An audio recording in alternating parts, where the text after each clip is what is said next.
This bike may not be perfect, but I love it anyway. This is the Scarab Santa Rosa Integrated, a fast steel performance road bike from a young Colombian company.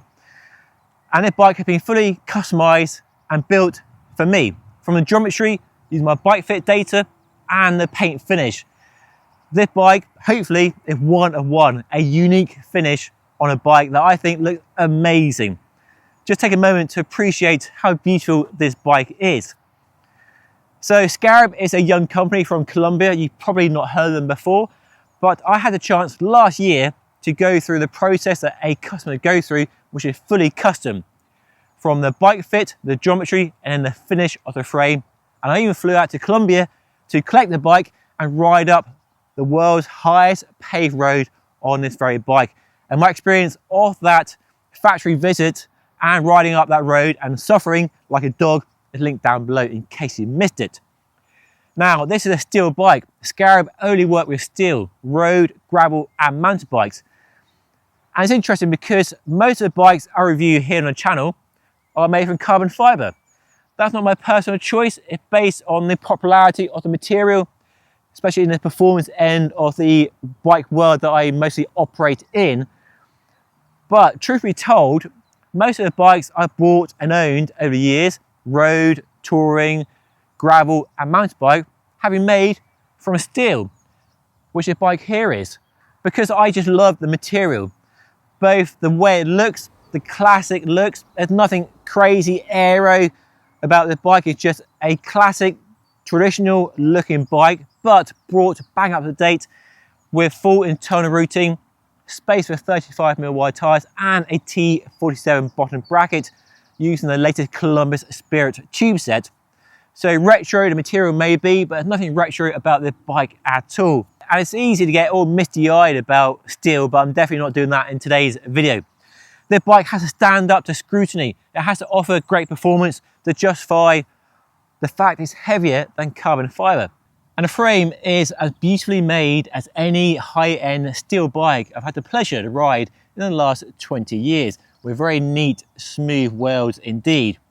And the tube set underneath the paint is Columbus Spirit and oversized in the key places for maximum stiffness.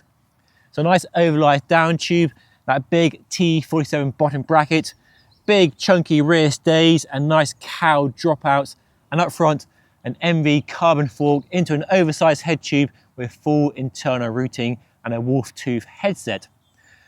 Even the slope, the angle of the top tube can be customized as well. I'm going for just slightly off horizontal. I like the external seat clamp and 27.2mm seat post for easy compatibility with any seat post on the market. And the in-route system from MV works fine. There are other systems on the market, but it's a system I like. I like the handlebars and I like their stems. And for the build of the bike, nothing crazy elaborate or exotic. Started with a Shimano Ultegra Di2 group set. It's been around a few years now, but you can buy them in the UK at a really good discount, and as a group set it still works extremely well. And for the wheels, well, I've been swapping and changing the wheels and tyres over the last few months. The build started with the NV SES 4.5 wheels, my sort of control wheel set. They're currently on my Carnago C68, so right now I have these trusty Shimano Ultegra C35 wheels. Not the most exciting or exotic, but they work just fine. And the tyres, I've been going from 28 to 30s and 32s.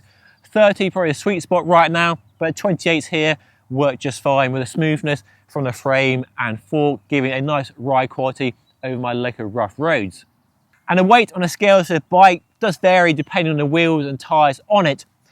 Right now it's about 8.75 kilos, but with the lightest wheels I try from Elite and Cadex, it's down to about 8.5 kilos. So the weight isn't super low, and it's giving away at least a kilo, if not more, compared to a carbon fiber bike with a similar specification. So yeah, a lot lighter. If you care about weight, your weight weenie, buy carbon fiber.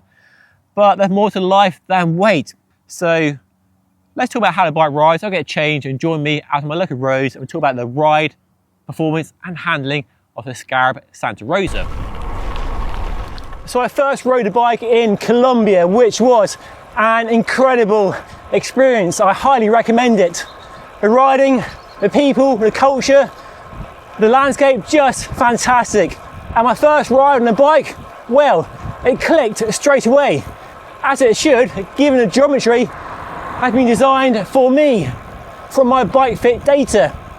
And it does fit like a glove, to use a cliche. And does ride in a very similar manner in terms of fit and reach and geometry to a 56 centimeter tarmac. And like a tarmac, it's very much a bike designed for performance.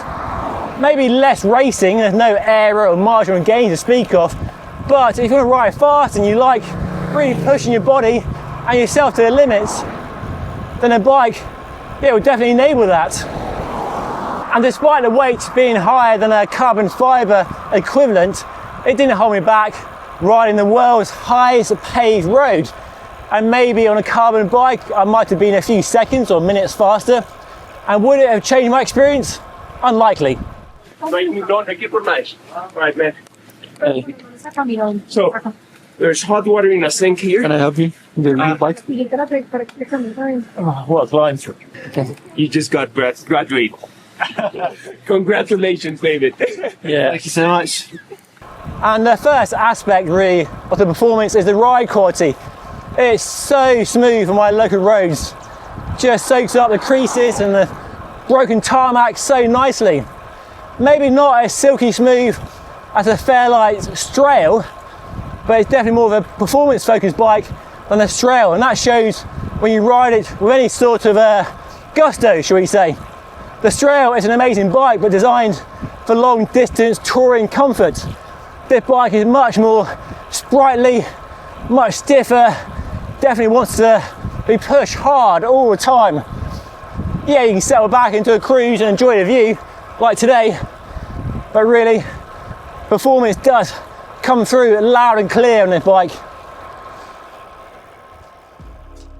I've been lucky to ride quite a few fast steel road bikes over the years, mostly from UK brands, and they've always left a strong impression, and a proof for me that while steel is a more traditional material, it can still hold its own in today's carbon dominated world. Sure, it can't quite match the outright speed or punch of something like my Carnago C68, but nobody buys a steel bike for marginal gains. And let's be clear, weight doesn't mean slow, far from it. The frame is definitely stiff enough to feel responsive, translating your pedal strokes into forward momentum with impressive efficiency. The handling leans more towards stability than razor sharp reactivity, but that's part of its charm. That being said, I'll be honest, I wouldn't complain if it were a touch lighter. With some lighter wheels, I got the build down to 8.5 kilos, which is on a par with a decent mid-range carbon bike. Luckily, I'm no weight weenie, so it doesn't really bother me too much. So if you want a lightweight climbing bike, this may not be for you, but if you love descending, which I do, this bike really shines going downhill. It's fast, it's confident, and it's precise. And there's something about the bike that's way more sure-footed than lightweight carbon race bikes. The steering is also a touch slower than a twitchy carbon race bike, but it definitely suits the bike's character perfectly. The only reason to talk about weight with a bike is because, given its performance aspirations, it's arguably up against lighter, objectively better materials like carbon fibre for that performance-minded cyclist. Because these days, steel is largely used for relaxed touring bikes or gravel bikes, where weight is way down the list of priorities, and comfort, ride quality and durability are bigger focuses for people buying their bikes. There have been quite a few racy steel bikes in the past. 10 years ago, I remember riding the Genesis Velar, a UK design bike that had some success at UK national racing level, putting steel back in the pro peloton, but never really caught on, but it showed that steel can cut it in the race scene. These days, if you want performance, carbon fibre is the obvious choice. But if you don't care about weight, as I don't really, then this does offer a nice alternative.